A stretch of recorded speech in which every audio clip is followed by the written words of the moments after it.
Hi everyone, welcome to WW Designs. It's Nikki here, and this channel is all about sharing my love of paper crafting.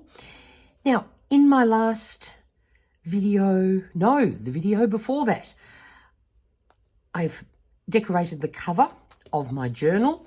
This is all for a swap that I am doing this year with some other Australian crafters, and you can follow this journey by looking at the playlist Creative Collab Journal. So the cover is done, and now we need to make some signatures.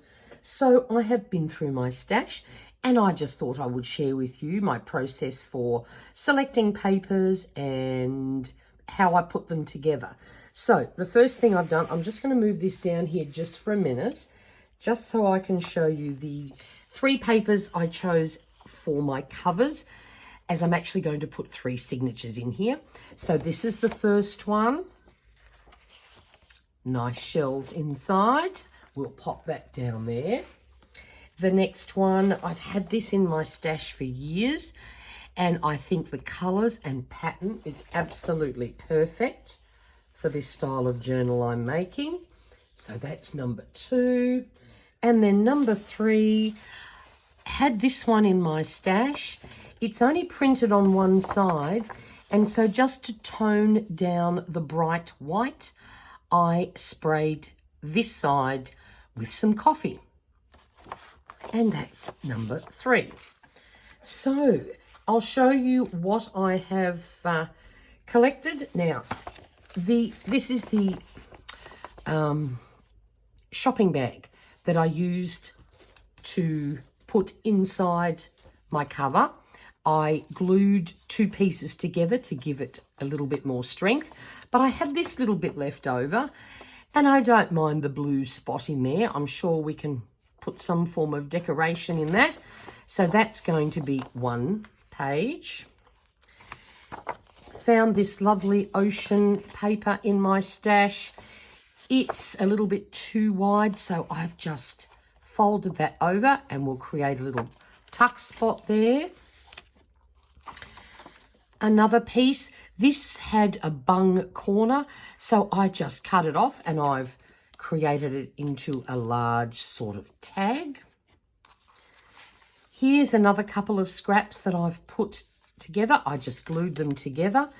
I could use this to stick a larger element on or whatever. I don't honestly know yet. We shall see. I have a grungy coffee dyed envelope. Now, this is a true piece of scrap, but absolutely loved the print on this. So I thought, you know what? Yeah, it's scrappy. It's a weird shape, but look, it'll go in. I don't decorate on top of it. I might have to coffee dye inside there first. No, maybe we'll just leave this one white. Could also create a nice pocket or tuck spot on that one. Yes, I know, it's a little bit weird and wonderful, but I love it. Now, we have some coffee dyed papers that have also had a few other things done to it. When I made this here, this net, right, I had it on a piece of, I cut open a big rubbish bag and laid that on the floor, and then I put my little bit of lemon bag down and smooshed paint over it, then moved it aside to dry. So this page, when I put this down and sprayed it with coffee, some of the paint transferred, left over from that exercise. But have a look how fabulous that turned out. So definitely going to use that paper. Now, I've also got another couple, which, now where are they? I'll grab them out now just while we're talking about it. No, there's one of them. What I did, this was intentional. After I had put the paint on my net, there was paint left, so I just grabbed these coffee dyed sheets and smooshed them down. There was also some other blue paint from another experiment that I was doing, and I went, oh, these are perfect. I am definitely going to use those. So this is all using up leftover paint. But have a look how fabulous they look. Absolutely loving those pages. So what we might do is, I've put one of those. So then we've got some of the blue in each one. Then I just have some more coffee dyed paper. Let's pop that one there. How many? Yeah, I've got enough coffee dyed paper. And a lot of this, instead of dipping the paper into the coffee, I just got a paintbrush and smooshed it around just to see how it would turn out. Ended up with a few little white spots and things like that, but I actually love how these turned out. Oh, one more coffee dyed one. Let's see, we've got, yep, that one there. This lovely paper was part of a Secret Santa Christmas swap that I got. Absolutely adore that. So that's definitely getting a home in here. This was a little something I did for another project a while ago. It's just simply watercolor paint, meant to look like waves, even sewed a little wave on there. So I definitely think that deserves a spot in here. And then this one here, again, this is leftovers from another experiment.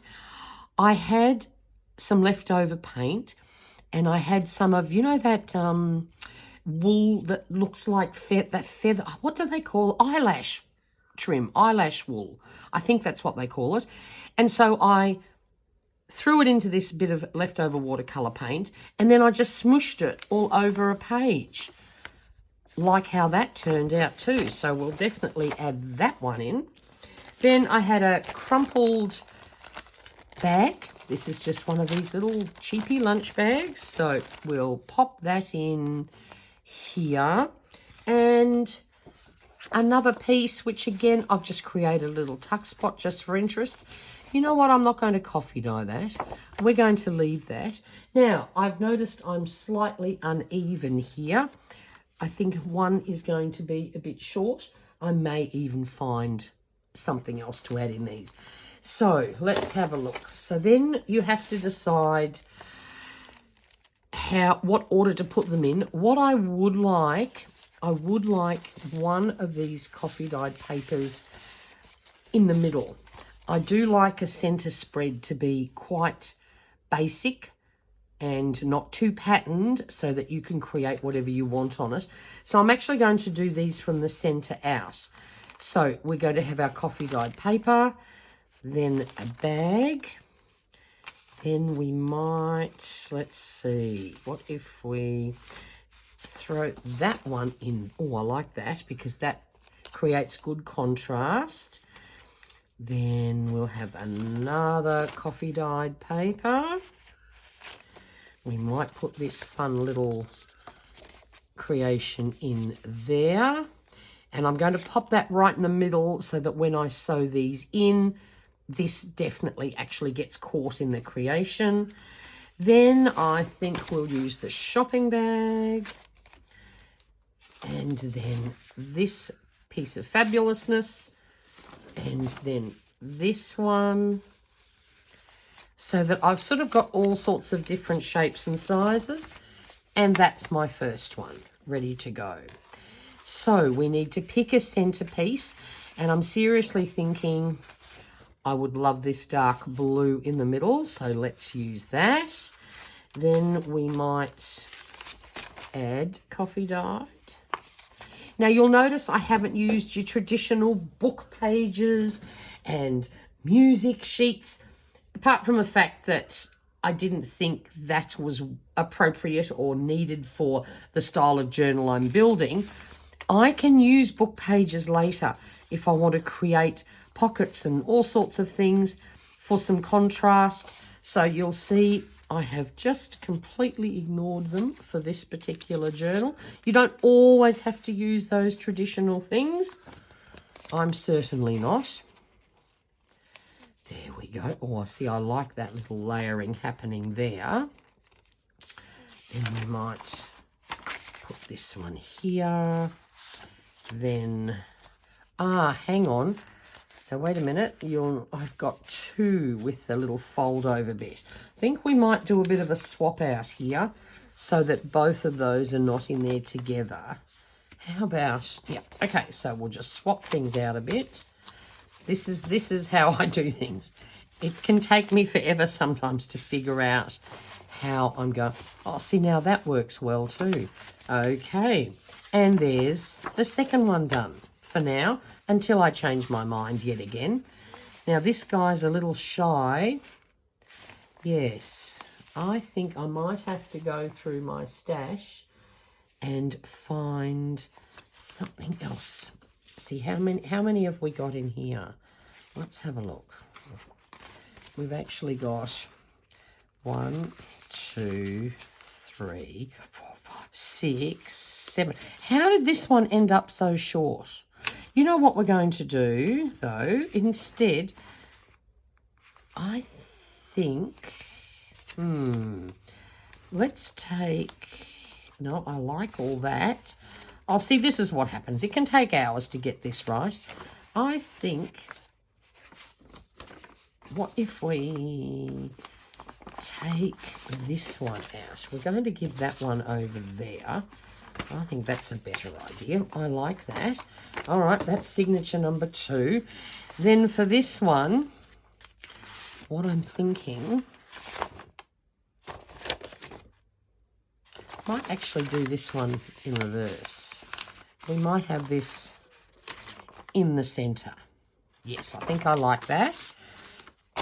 And then we're going to pop that one in there. And another coffee dye. And then this one. Again, I'll try. Oh, this one's big enough. Even if I popped it, actually that would look quite cool. And then it'll get caught in the middle and at the end. So that works out well. No, now can you see what's happening here? I've got too many plain coffee dyed papers. So we might have to borrow. How about we take that one out of there. And we'll slip this bag in here. That's better, I think. Oh, I like that. That looks good. Then we'll add that coffee dyed paper there and into this cover. There we go. I honestly think that's enough. That's plenty of pages. And I think I might leave it like that. So we've sort of got more neutral, and then blue. So there we go. That's my 3 signatures ready to go in. Now, I still have a dilemma on my hands. I can't decide whether to do a hidden spine or just sew them directly in. So I'm still going to ponder that for a minute. There will be a part 3 to this video when I've made that decision. And the other thing I have decided I need to do is to create some form of envelope / pocket for the inside here for 2 reasons. Number 1, even though you can't really see them, it's probably on video, I have all my threads here, right, from when I sewed my little pearls on. And if I leave it like this, there's a very good chance I may break this. It's very fine, even though it's fabulous. But what I want to do is create a pocket / envelope arrangement that we glue down on here. So that will protect all my threads because it'll be glued down on top. The other thing, last year when I made this journal, I collected all the ephemera that got sent to me in a box, and then I did in one sitting, put it all into my journal. I've decided I'm not going to do it that way this time round. When I receive my ephemera, I want to have somewhere I can pop it till I have time / decide where I want it to go in the journal. And then I'm actually going to decorate the pages or add the ephemera each time it arrives before the next slot gets here. Because it was a very daunting task and it took me forever doing it all in one go. So decided this year we're definitely going to do that a little bit differently. So that's how I select signatures. Very simple procedure, really. It's just I'm fussy. So that's that for now. I will be back with part 3 when I've decided how I'm going to add my signatures in, and we're going to create a fun arrangement for inside there. Hope you enjoyed that. If you have any questions, pop them down in the comments box below. And until next time, stay safe and stay healthy. Bye for now.